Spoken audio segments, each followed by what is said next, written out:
সুপ্রিয় দর্শক, আমন্ত্রণ জানাচ্ছি জনতার গোয়েন্দার জনতার কথায়। যে যেখানে বসে অনুষ্ঠান দেখছেন সবাইকে স্বাগতম।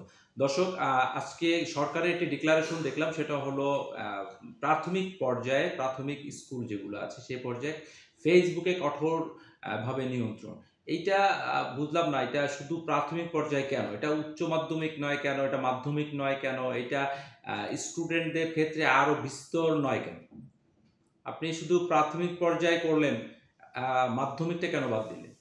এটা প্রাথমিক, মাধ্যমিক, উচ্চ মাধ্যমিক, এটা প্রয়োজন বোধে এটা আরো স্টুডেন্ট বা ছাত্রছাত্রীদের জন্য আরো ব্যাপকভাবে এটা প্রয়োগ করা উচিত, আরো কঠোর করা উচিত এবং একটি নীতিমালার ভিতরে আনা উচিত যে ফেসবুক বা মোবাইল এই ধরনের কোনো কিছু সামগ্রী বা এই ধরনের কোনো রকমের কোনো ডিভাইস কেউ ব্যবহার করলে যদি এটা প্রমাণ করা যায় তাহলে তাকে সাসপেন্ড করা হবে।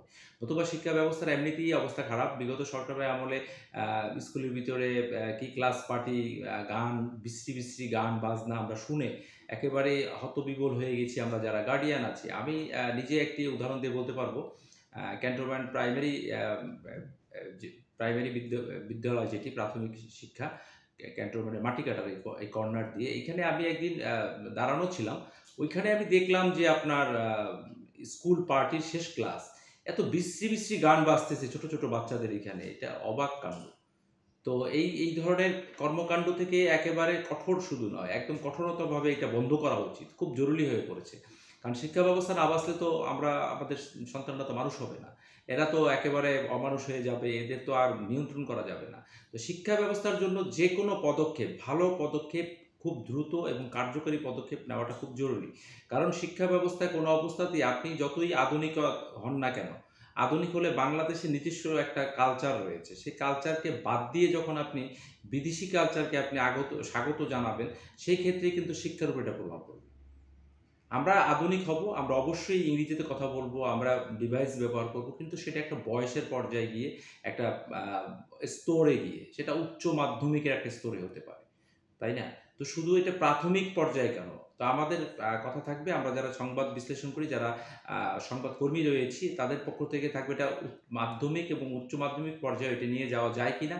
সরকারকে সেই বিষয়ে যদি একটু ভেবে দেখতেন, তাহলে আমার মনে হয় সবচেয়ে ভালো হতো। কারণ শিক্ষা ব্যবস্থাকে দাঁড় করাইতে হবে। শিক্ষা ব্যবস্থার মানদণ্ড এমন পর্যায়ে চলে গেছে যে আমরা দেখেছি টিভি সংবাদে যে একটা ছেলেকে জিজ্ঞেস করেছে যে, "বলো তো আমি জিপিএ 5 পেয়েছি।" যে, "I am জিপিএ 5।"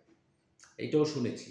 আবার করোনায় একটা দখল গেল আমাদের। করোনায় আবার যাদেরকে একেবারে আ পাস করিয়ে দেওয়া হলো। অ্যা তাই না? তো ওইটাও একটা কিন্তু আমাদের জন্য একটা বিপজ্জনক হয়ে দাঁড়াবে এই স্টুডেন্টগুলো। কারণ ওই জায়গাটা তো পূরণ করা সম্ভব না। ওই জায়গাটা আপনি কিভাবে পূরণ করবেন? তাই না?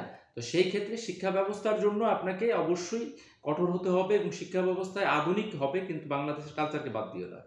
আমরা অবশ্যই স্মার্ট হব, কিন্তু বাংলাদেশের কালচারকে বাদ দিয়ে নয়। এই দিকগুলো খেয়াল রেখে শিক্ষা ব্যবস্থায় আরো কঠোর কঠোর নিয়ন্ত্রণ আ আ করা উচিত এবং কঠোর কঠোর বিধিমালা করা উচিত। এতে আমাদের শিক্ষা ব্যবস্থা ভালো থাকবে, ভালো হবে।